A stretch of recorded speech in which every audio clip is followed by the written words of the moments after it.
സ്റ്റേജിലേക്ക് ഒരു കാരണവശാലും എഴുത്തിലൂടെ ചോദ്യങ്ങൾ നൽകാൻ പാടില്ല. നേരിട്ട് ചോദ്യം ഉന്നയിക്കുകയാണ് വേണ്ടത്. ഏതെങ്കിലും കാരണത്താൽ അതിന് കഴിയാത്തവരുണ്ടെങ്കിൽ അവര് എഴുതി ചോദ്യം വായിക്കുകയോ അല്ലെങ്കിൽ അടുത്തുള്ള ആളെ കൊണ്ട് അവരുടെ സംശയം ചോദിപ്പിക്കുകയോ ചെയ്യേണ്ടതാണ്. രണ്ടാമതായി, ധാരാളം മുതഅല്ലിമീങ്ങൾ ഈ സദസ്സിലുണ്ട്. മുഖാമുഖം പ്രധാനമായും സാധാരണക്കാരായ സഹോദരങ്ങളെ ഉദ്ദേശിച്ച് നടത്തപ്പെടുന്നതായതുകൊണ്ട് മുതഅല്ലിമീങ്ങൾക്ക് ചോദ്യങ്ങൾ ഉന്നയിക്കാനുള്ള അവസരം മുഖാമുഖത്തിൽ ഇല്ല. നിങ്ങളുടെ സംശയങ്ങൾ നിങ്ങളുടെ ഉസ്താദുമാരുമായി ബന്ധപ്പെട്ട് തീർക്കണമെന്ന് സാന്ദർഭികമായി അറിയിക്കുന്നു. മുജാഹിദ്, ജമാഅത്തെ ഇസ്ലാമി തുടങ്ങിയ ബിദ്അഈ കക്ഷികളിൽ പെട്ട എല്ലാ വിഭാഗം ആളുകൾക്കും ചോദ്യങ്ങൾ ഉന്നയിക്കാവുന്നതാണ്. മറ്റൊരു പ്രധാനപ്പെട്ട കാര്യം, സുന്നത്ത് ജമാഅത്തിന്റെയും ഇതര കക്ഷികളുടെയും ഇടയിൽ തർക്കത്തിലിരിക്കുന്ന വിഷയങ്ങളെ സംബന്ധിച്ചാണ് ചോദ്യങ്ങൾ ഉന്നയിക്കേണ്ടത്.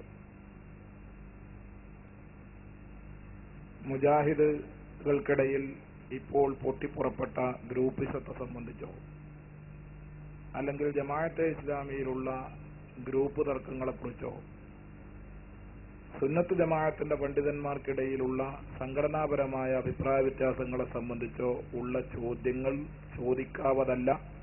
അത്തരം ചോദ്യങ്ങൾക്ക് മറുപടി പറയപ്പെടുന്നതും അല്ല. ഇത്രയും കാര്യങ്ങൾ പ്രധാനമായും ശ്രദ്ധിച്ച് ചോദ്യമുന്നയിക്കാൻ ആഗ്രഹിക്കുന്ന സഹോദരങ്ങൾക്ക് പ്രവർത്തകന്മാര് മൈക്ക് എത്തിച്ചു തരും. ചോദ്യം ഉന്നയിക്കുക. മറുപടി പൂർണ്ണമായും അവസാനിച്ചതിന് ശേഷം വീണ്ടും രണ്ടാമത് ചോദ്യം ഉന്നയിക്കാവുന്നതാണ്.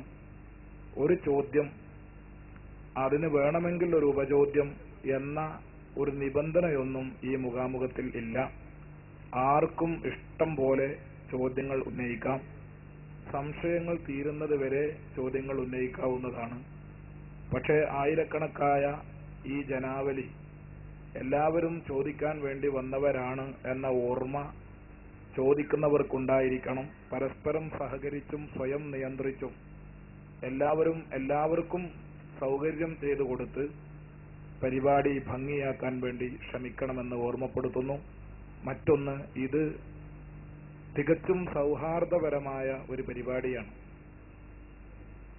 ചോദ്യം ഉന്നയിക്കുന്ന ആളുകൾ പ്രത്യേകിച്ച് ശ്രദ്ധിക്കുക.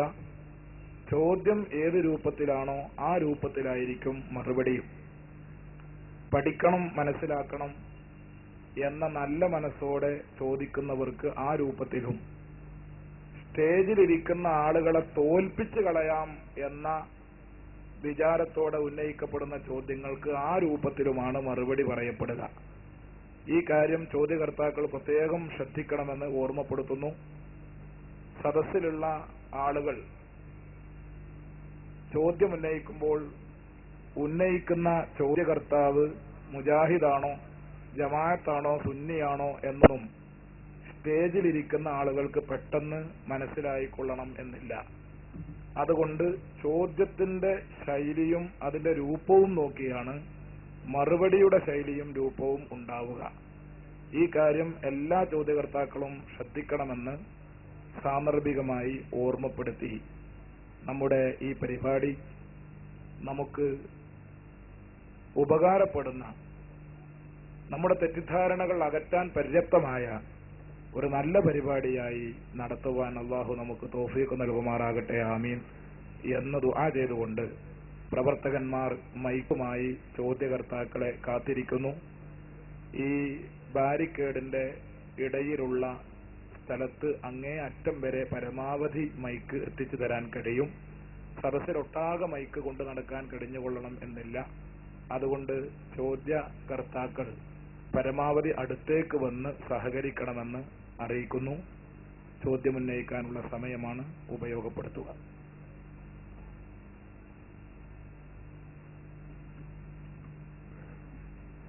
മക്ക മുശ്രിക്കുകളുടെ ഒരു തൽബിയത്തായിട്ട് ഹദീസ് ഗ്രന്ഥങ്ങളിൽ നമുക്ക് കാണാൻ സാധിക്കും. ലബൈക് അല്ലാഹുമ്മ ലബൈക് ലബൈക ലാ ശരീക ലക് ഇല്ലാ ശരീകൻ ഹുവ ലക് തംലികുഹു വമാ മലക്. ഈ ഒരു തൽബിയത്തിൽ അല്ലാഹു സുബ്ഹാനഹു വ തആലയുടെ സമദിയത്ത് അംഗീകരിച്ചുകൊണ്ട് തന്നെയാണ് മക്ക മുശ്രിക്കുകൾ അല്ലാഹു അല്ലാത്ത ആളുകളോട് വിളിച്ച് പ്രാർത്ഥിച്ചിരുന്നത് എന്ന് മനസ്സിലാക്കാൻ സാധിക്കുന്നു. ഈ അർത്ഥത്തിൽ ഈ ഒരു തൽബിയത്തിൽ ശിർക്ക് സംഭവിക്കുന്നുണ്ടോ? അല്ലാഹുവിന്റെ സമദിയത്തിനെ അംഗീകരിക്കാതിരിക്കുന്നുണ്ടോ?